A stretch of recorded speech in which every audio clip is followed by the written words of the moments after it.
सदस्यता सत्यापन हुए ऑर्डिनेंस फैक्ट्री को छोड़ करके बाकी जगह का रिजल्ट उसी दिन आता है। और हमें जो है पूरा संतोष है कि हमारे रक्षा क्षेत्र के कर्मचारी भारतीय प्रत्यक्ष मजदूर संघ के ऊपर पूरा विश्वास अपना जो है व्यक्त कर रहे हैं। हमें प्रथम स्थान पर लाने का जो है प्रयास हमारे कर्मचारी भाई कर रहे हैं।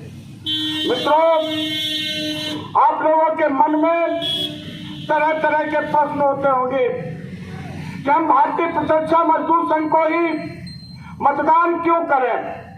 इस संबंध में आपको मैं बताना चाहूंगा कि भारतीय प्रत्यक्ष मजदूर संघ की कथनी और करनी एक है। हम कर्मचारियों के बीच में जो कहते हैं वो निश्चित रूप से सरकार के सामने जो है बैठ करके भी बात करते हैं और आपकी समस्याओं का समाधान कराने का प्रयास करते हैं। आप सभी को जो है ज्ञात है, भारतीय प्रत्यक्ष मजदूर संघ 1967 में इसका जन्म होता है और इसके जन्म के साथ ही हम लोगों ने कुछ प्रस्ताव लेकर के जो है चले थे। उन प्रस्ताव के साथ हमने अपना काम शुरू किया। हम लगभग 30 साल तक बिना मान्यता के आप कर्मचारियों के बीच में थे। आप लोगों के माध्यम से आंदोलन करते थे, संघर्ष करते थे, चाहे वो वेतन आयोग हो, चाहे जो समस्याएं हो, जैसे आपका बोनस की समस्या है। हमारे कर्मचारियों को 1980 से पहले बोनस नहीं मिलता था।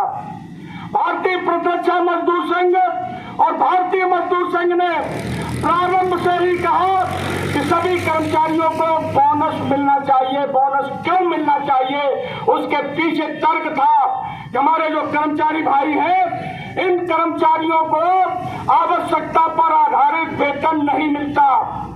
हम जो है डिफॉल्ट बेस बोनस के रूप में जो है बोनस की मांग करते थे, लगातार मांग करते थे। लेकिन जो है उस समय हमारे ये साथी हमारे ऊपर हंसते थे कि रक्षा क्षेत्र में ऑर्डिनेंस फैक्ट्री में काम करने वाले कर्मचारी, ये तो घाटे का सौदा है, या कैसे बोनस मिलेगा, और जो है सरकारी कर्मचारी बोनस की परिधि में कैसे आ सकते हैं। भारतीय मजदूर संघ ने शुरू से कहा हम आपको बोनस दिला करके रहेंगे। हमारा लगातार इसके लिए संघर्ष जारी रहा। कांग्रेस की सरकार जाती है, जनता पार्टी की सरकार सत्ता में आती है, हम अपनी बोनस की लड़ाई को उनके सामने लेकर के जाते हैं। एक ग्रुप ऑफ मिनिस्टर का गठन होता है जिसमें से 4 सदस्य कहते हैं कि सरकारी कर्मचारियों को बोनस नहीं मिलना चाहिए। एक सदस्य थे जो कि देश के गृह मंत्री थे, श्रीमान आदरणीय चौधरी चरण सिंह जी। उन्होंने जरूर जो है कहा कि नहीं, कर्मचारियों को बोनस मिलना चाहिए। इनका तर्क अपनी जगह पर ठीक है कि आवश्यकता पर आधारित वेतन हमारे देश में कर्मचारियों को नहीं मिलता, इसलिए डिफॉल्ट बेस के रूप में मिलना चाहिए। बोनस की मांग हमारी उस समय पूरी नहीं हो पाई। लेकिन जब चौधरी चरण सिंह प्रधानमंत्री बने, भारतीय मजदूर संघ ने उससे वार्ता की कि बोनस की लड़ाई जिसको कि आपने गृह मंत्री के रूप में ग्रुप ऑफ मिनिस्टर में स्वीकार किया था, इसको जो है अब पूरा करके दिखाइए। आप माननीय प्रधानमंत्री हैं देश के। और मित्रों, 6 महीने के प्रधानमंत्री ने बोनस की घोषणा भारतीय मजदूर संघ के जो है मांग के ऊपर की। हमने जो है 2 बार बोनस की सीलिंग सीमा के लिए जो है संघर्ष किया। कैसे किया? एक तो जो है पहले 2500 था, 3500 की सीलिंग सीमा भारतीय प्रत्यक्ष मजदूर संघ ने 99 में अटल बिहारी वाजपेयी जी की सरकार के टाइम पर करा करके दिया। और जो है 3500 से 7000 इस सरकार जो वर्तमान में सरकार है, इस सरकार के टाइम पर 7000 की सीलिंग सीमा कराई। तब हमारे मित्र क्या कहते थे कि बोनस का जो बढ़ा हुआ पैसा है वो आपको भारतीय मजदूर संघ के नवीन मार्केट कार्यालय में मिलेगा, इस तरह की तंज कसते थे। बोनस की लड़ाई हमने लड़ी, हम दिल्ली में रैली कर रहे थे और उसी दिन जो है हमने घोषणा कराई कि बोनस की सीलिंग सीमा 3500 से 7000 होगी।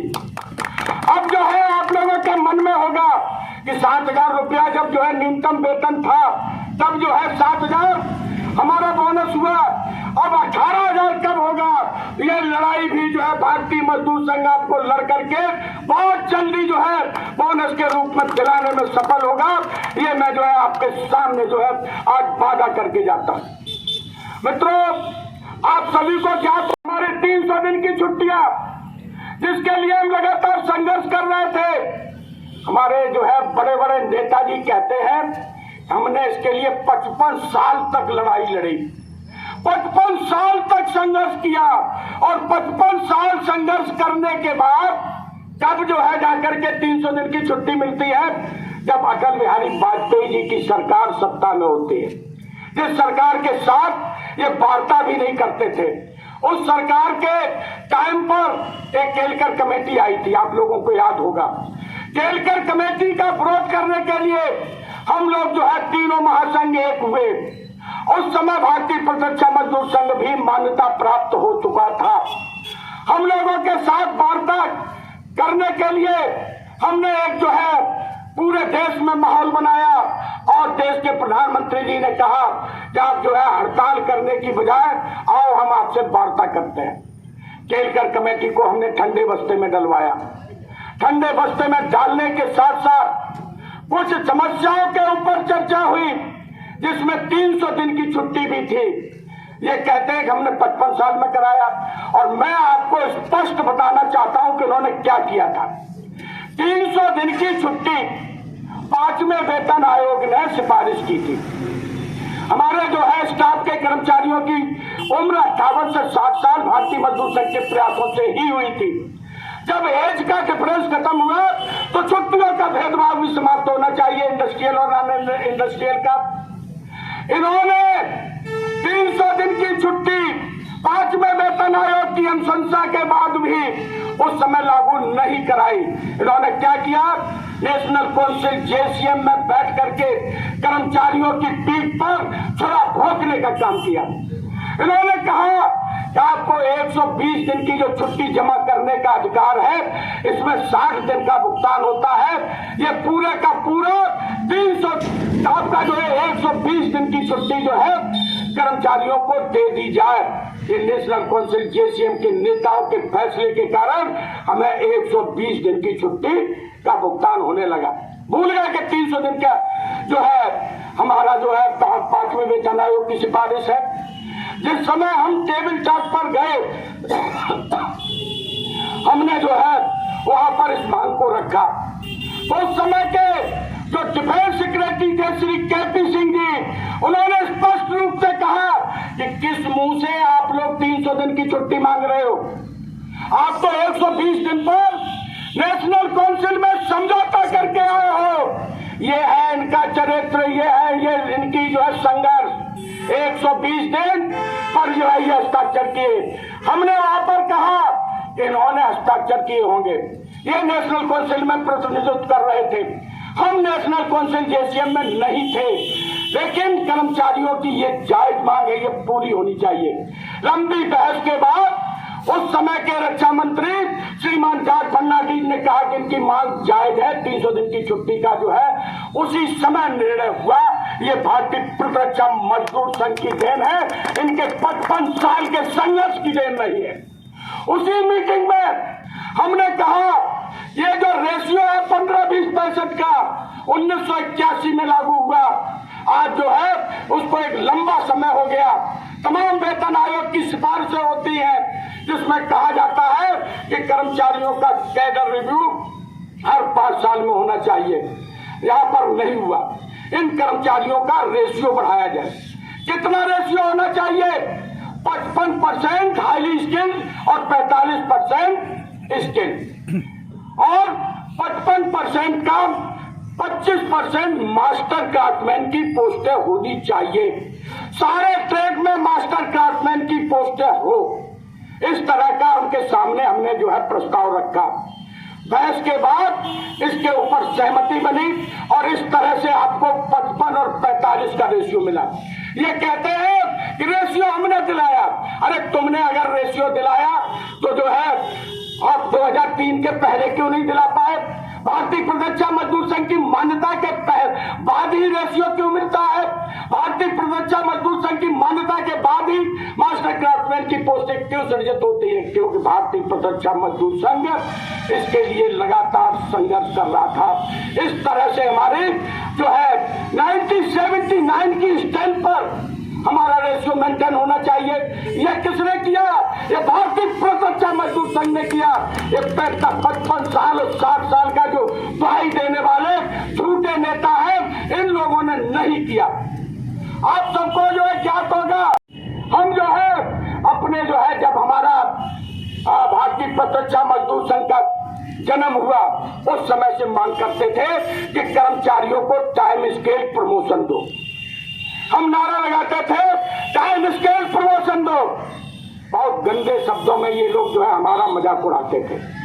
प्रमोशन की जगह प्रमोशन लगा देते थे, इस तरह की खिल्लियां उड़ाते थे। लेकिन जो है 5वें वेतन आयोग ने टाइम स्केल प्रमोशन तो नहीं दिया, लेकिन जो है एसीपी की 12 साल और 24 साल की उन्होंने सिफारिश की। इस सिफारिश को भी चूंकि भारतीय मजदूर संघ की डिमांड थी, इनकी डिमांड नहीं थी, ये जो है नेशनल काउंसिल में जाकर के बैठ करके जो समझौता किए उसमें एसीपी स्कीम को भूल गए, छोड़ दिया। जब जो है अटल बिहारी वाजपेयी जी की सरकार थी, हमने जो है इस मामले को भी उठाया और एसीपी स्कीम 9899 से आप लोगों को दिलाने में हमने सफलता प्राप्त की। ऐसी तमाम समस्याओं के बारे में हमने जो है 2003 में, आज जो 7540 पोस्टों की बात होती है, ये भी 20/5/2003 को 20/5/2003 को 3 साल की 31 वैकेंसी जो है रिलीज हुई थी। ये भारतीय प्रतीक्षा मजदूर संघ के कारण हुई थी। मित्रों, अब आज की कुछ समस्याओं के ऊपर आते हैं। ये तो पुरानी बातें हो गई हैं कि हमारे ऊपर एनपीएस लागू हुआ। एनपीएस लाने वाला कौन था, ये बताने की आवश्यकता नहीं है, एक एक कर्मचारी जानता है। एनपीएस स्कीम लाने वाले श्रीमान अटल बिहारी वाजपेयी जी थे। उन्होंने एक कमेटी की अनुशंसा के आधार पर जो हमारी गारंटेड पेंशन स्कीम थी, जिसमें हमें सीसीएस पेंशन रूल 1972 के अंतर्गत रिटायरमेंट के समय जो हमारा वेतनमान होता था उसका 50% पेंशन की गारंटी थी, उसको जो है समाप्त करके कंट्रीब्यूटिव पेंशन स्कीम के अंतर्गत लेकर के आए। भारतीय मजदूर संघ ने इसका विरोध किया, लगातार विरोध किया, कमेटी के टाइम पर विरोध किया। नोटिफिकेशन हुआ 22/12/2003 को। उसके बाद भी हमने जो है जनवरी 2004 में अटल बिहारी वाजपेयी जी की सरकार के सामने आंदोलन किया, वार्ता हुई। वार्ता के बाद निर्णय हुआ कि भाई जो है हमने कहा कि आप कंट्रीब्यूटिव पेंशन स्कीम में ले आए, इसमें क्या गारंटी है, कितनी पेंशन कर्मचारी को मिलेगी, कोई एक अर्थशास्त्री बता दे, कोई आपका वित्त मंत्री बता दे, आप स्वयं बता दें कि कितनी पेंशन मिलेगी 7 साल के रिटायरमेंट के बाद। उन्होंने कहा हाँ, ये गारंटेड पेंशन स्कीम नहीं है, लेकिन इस पेंशन स्कीम से अच्छी साबित होगी। हमने मुझे ये जो है नहीं, हमें 50% की जो गारंटी है वो चाहिए। इसके बाद लंबी वार्ता के बाद तय हुआ कि हम जो है अभी चूंकि इसकी घोषणा कर चुके हैं, हम वापस नहीं करेंगे, लेकिन दोबारा सत्ता में आने के बाद हम जो है चुनाव नजदीक थे, दोबारा सत्ता में आने के बाद हम एनपीएस को जो है गारंटेड पेंशन स्कीम के अंतर्गत लाएंगे। और जो नोटिफिकेशन हुआ है, इस नोटिफिकेशन को हम कैंसिल नहीं करते, इसको हम रोक देते हैं। मित्रों, ये लागू कब हुई? जिस समय जो है यूपीए की सरकार सत्ता में आई। अगस्त 2004 में एनपीएस का पहला ऑर्डर होता, उस समय कौन होता प्रधानमंत्री? श्रीमान मनमोहन सिंह जी, एक देश के महान अर्थशास्त्री, इसके जो है प्रधानमंत्री होते हैं। और उस सरकार में हमारे ये कम्युनिस्ट भाई भी सम्मिलित रहते हैं। ज्यों का त्यों जो अटल बिहारी वाजपेयी जी द्वारा प्रतिपादित पेंशन स्कीम थी एनपीएस, उसको ज्यों का त्यों बिना किसी सुधार के मनमोहन सिंह जी की सरकार ने लागू किया। और इसके बाद तमाम प्रदेशों में जो सरकारें थी, वो चाहे भारतीय जनता पार्टी की सरकार रही हो, चाहे समाजवादी पार्टी की सरकार रही हो, चाहे कम्युनिस्ट पार्टी की सरकार रही हो, इन लोगों ने अपने अपने प्रदेशों में इस पेंशन स्कीम को लागू किया। उत्तर प्रदेश में कब लागू हुआ? जब माननीय मुलायम सिंह जी जो है प्रदेश के मुख्यमंत्री हुआ करते थे 2005 में। और लगभग उसी समय केरल में कम्युनिस्ट पार्टी ने भी एनपीएस लागू किया। केवल हम जो है बंगाल को छोड़ दें तो पूरे जो है जितने भी प्रदेश थे, अधिकांश जगह पर जो है कांग्रेस की सरकार थी, कुछ जगह पर बीजेपी की सरकार थी, सारी सरकारों ने एनपीएस को लागू किया। और 2004 से लेकर के 2014 तक इस पेंशन स्कीम के अंतर्गत किसी तरह का कोई सुधार नहीं हुआ, एक भी सुधार नहीं हुआ। और हमारे नेशनल काउंसिल जेसीएम में बैठे हुए नेतागण, All India defence employ federation के वाइस प्रेसिडेंट श्री उमराव पुरोहित जी इस एनपीएस के ट्रस्टी बने। आखिर कौन से कारण है? तुम कर्मचारियों पे बीच में आकर के झूठ बोलते हो कि बिना मेरे जो है ये स्कीम लागू हुई। यदि लागू हुई तो आप ट्रस्टी कैसे बने? 2012 तक ये ट्रस्टी रहे। 2013 में पीएफआईडीए बिल आया पार्लियामेंट के अंतर्गत, किसकी सरकार थी? कांग्रेस की सरकार थी। कम्युनिस्ट भाई उसमें जो है उस सरकार के समर्थन में थे। बिल पास हुआ पीएफआईडीए बिल, और जो है पेंशन स्कीम को इन्होंने कानूनी रूप दिया जिसको समाप्त करना चाहिए था। जैसा हमारे अभी वेदव्यास मुनि जी ने कहा कि जो है ये पोटा कानून जो कि आतंकवादियों के लिए था उसको समाप्त कर सकते हैं। एक पहली कैबिनेट की बैठक में कम्युनिस्टों के दबाव में पोटा कानून खत्म हुआ, और इसके साथ ही साथ एक विनिवेश मंत्रालय खत्म हुआ। तो कौन से कारण है कि आपने एनपीएस को समाप्त नहीं कराया और उसको कानूनी रूप लेने दिया? 2014 में जैसे अटल जी गए थे पेंशन स्कीम लाने के बाद, ऐसे ही जो है पेंशन स्कीम को कानूनी रूप देने के बाद मनमोहन सिंह जी की सरकार का भी अंत होता है और सत्ता में कौन आते हैं?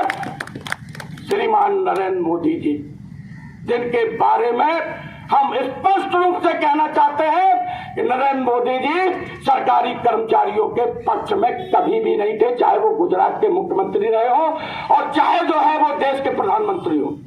सरकारी कर्मचारियों के साथ उन्होंने कुठाराघात किया है। हमने जो है पहली जो है जब आते ही एक जो है फरमान जारी हुआ कि रक्षा क्षेत्र में जो आपका एफडीआई है वो एफडीआई बढ़ाया है। श्रीमान दत्तोपंत ठेंगड़ी जी ने रामलीला मैदान में आपकी आलोचना की थी एफडीआई को लेकर के, और देश के वित्त मंत्री को कहा था ये जो है क्रिमिनल मिनिस्टर है। आपने कैसे लाभ आते ही शुरू कर दिया।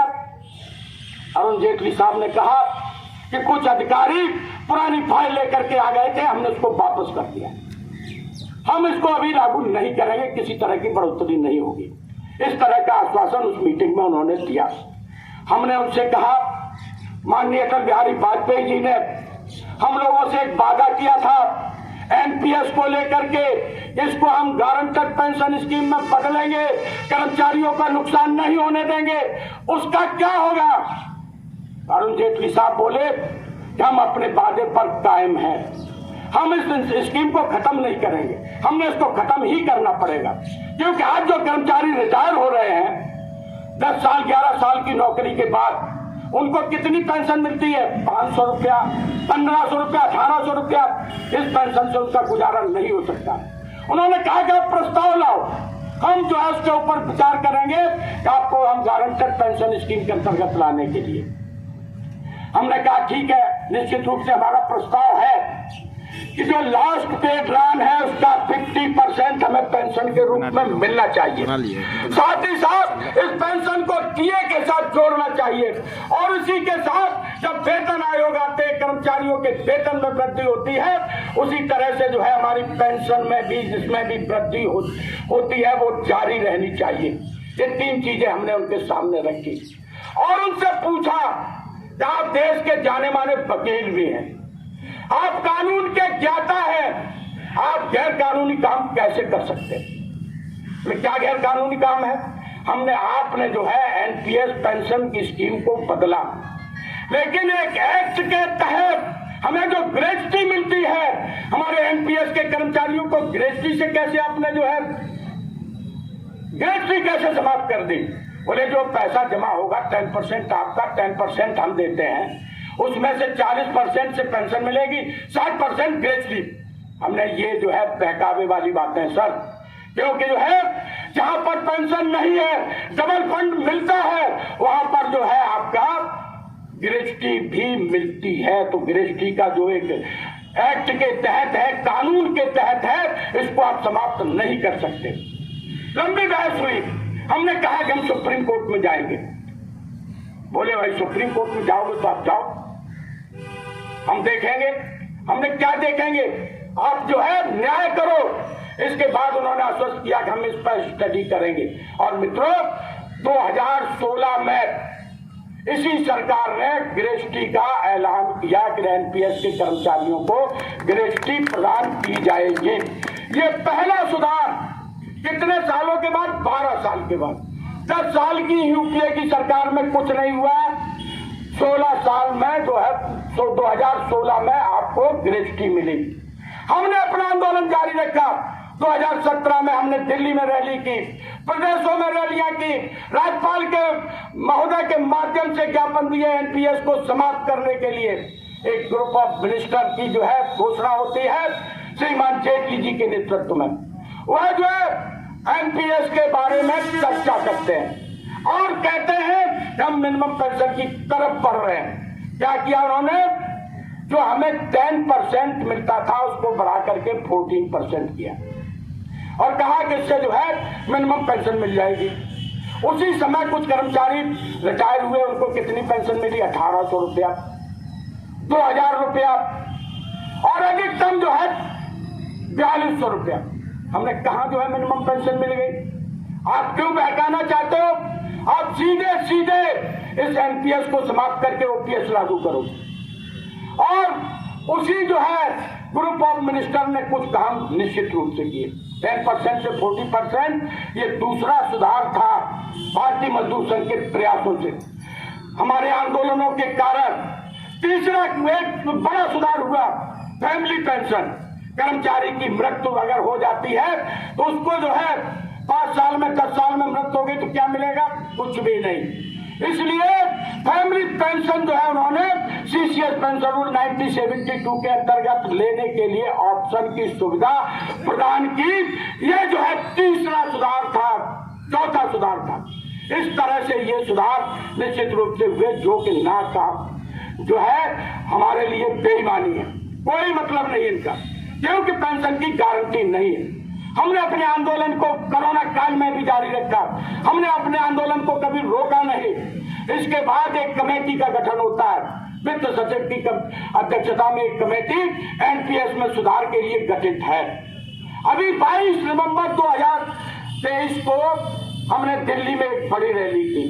देश की वित्त मंत्री से हमारी वार्ता हुई, हमने पूछा आप क्या कर रही हैं, कैसे कर्मचारियों के साथ न्याय करेंगे। उन्होंने कहा एक कमेटी गठित है, कमेटी की रिपोर्ट आने के बाद हम जो है आपको बताएंगे कि हम क्या करेंगे। हमने फिर भी हम जानना चाहते हैं हमें कैसे मिनिमम पेंशन की गारंटी होगी, हमें कैसे 50% लास्ट पेड रन का पेंशन मिलेगा, आप बताएं जो है। उन्होंने कहा कि इंतजार करिए, कुछ अच्छा होगा। अब उस अच्छे के लिए हम इंतजार में हैं। अगर अच्छा करती है सरकार तो स्वागत है, अच्छा नहीं करती है तो हमारा आंदोलन जारी रहेगा। हम ये नहीं करते कि जब जो है देखें कि कोई एक संगठन इसके लिए लगातार आंदोलन कर रहा है, इसको श्रेय न मिल जाए तो हम जो है एनपीएस को लेकर के हड़ताल की जो है धमकी दे दें। क्यों? क्योंकि सदस्यता सत्यापन नजदीक। कभी बताया कि कब हड़ताल पर जा रहे हैं? नहीं जाने वाले, नहीं जाने वाले। कर्मचारियों के साथ हमेशा गद्दारी की, आपको याद होगा सिविल पे कमीशन की रिपोर्ट आने के बाद कर्मचारी किस तरह से आंदोलित था, और इन्होंने जो है नेशनल काउंसिल जेसीएम के नेताओं ने जो कौन सा समझौता किया था, इसी तरह से ये एनपीएस के बारे में भी करने वाले हैं। इन्होंने केवल और केवल ये देखा कि भारतीय मजदूर संघ लगा है, कुछ हो गया, अगर मिनिमम पेंशन की गारंटी हो गई या एनपीएस समाप्त हो गया तो इसका पूरा श्रेय भारतीय मजदूर संघ ले जाएगा, इसलिए ये मैदान में आए। नेता इनको कोई चिंता नहीं है। अगर चिंता होती तो आप जो है 10 साल चुपचाप नहीं बैठते, और 10 साल ही नहीं, मोदी जी की सरकार के आने के बाद भी आप शांत नहीं बैठते। ये है इनका चरित्र, ये है इनकी कारगुजारियां, ये है इनका इतिहास। जो 55 साल और 60 साल का इतिहास बताते हैं, उनका असली इतिहास क्या है? कर्मचारियों की पीठ पर छुरा घोंपने का काम करना हमेशा इन्होंने किया। मित्रों, आज जो है हमारे सामने जो सबसे बड़ी समस्या है कारपोरेशन। कारपोरेशन की हवा कब से शुरू हुई? 2014 में, जिस समय आपके मोदी जी की सरकार आई। हमने 2014 में इसको लेकर के आंदोलन किए, अकेले आंदोलन किए। और उस समय के जो रक्षा मंत्री थे मनोहर पर्रिकर जी, उन्होंने हमें 2015 में लिखित रूप में दिया कि आयुध निर्माणियों का कारपोरेशन नहीं होगा। लिखित रूप में दिया, हम लोग भी निश्चिंत हो गए, चलो जो है कारपोरेशन नहीं होगा। लेकिन अंदर अधिकारी और नीति आयोग में बैठे हुए और पीएमओ में बैठे हुए कुछ अधिकारी लगातार जो है अपने कार्यक्रम को जारी रखे।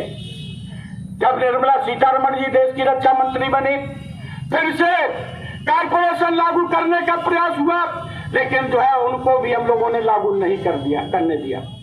2019 में आपकी जो है फिर से मोदी जी की सरकार आती है।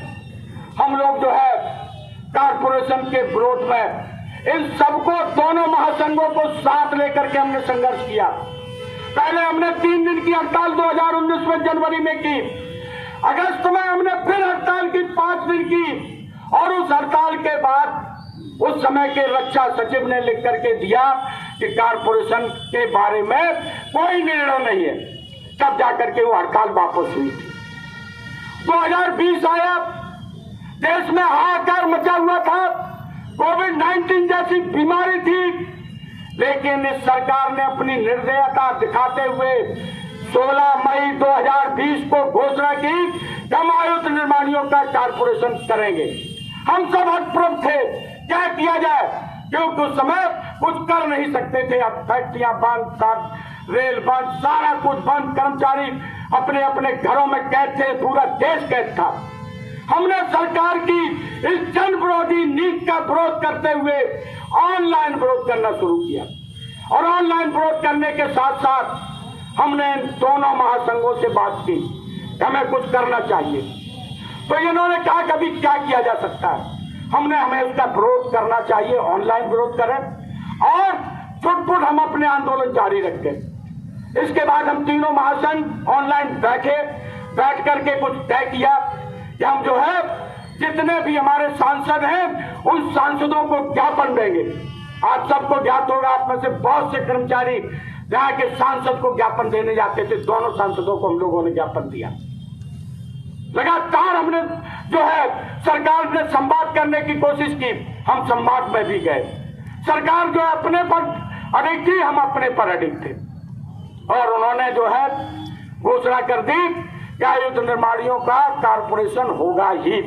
और एक केपीएमजी ले आए, केपीएमजी कमेटी, उसकी अनुशंसा के आधार पर ऑर्डिनेंस फैक्ट्री बोर्ड को 7 भागों में बांटते हुए पीएसयू बना दिया, जिसका विरोध हम तीनों ने किया, तीनों ने विरोध किया। लेकिन दुर्भाग्य, हमारी जो है जुलाई 2021 की बैठक में एक महासंघ जाता है और रक्षा मंत्री के सामने घुटने टेकता है, कहता है आपने जो कारपोरेशन कर दिया हमें स्वीकार है। आखिर ये गद्दारी क्यों? हमारे लिए कहते थे कि सबसे पहले भारतीय प्रतिरक्षा मजदूर संघ सरकार के दबाव में आएगा। भारतीय प्रतिरक्षा मजदूर संघ आज तक दबाव में नहीं आया।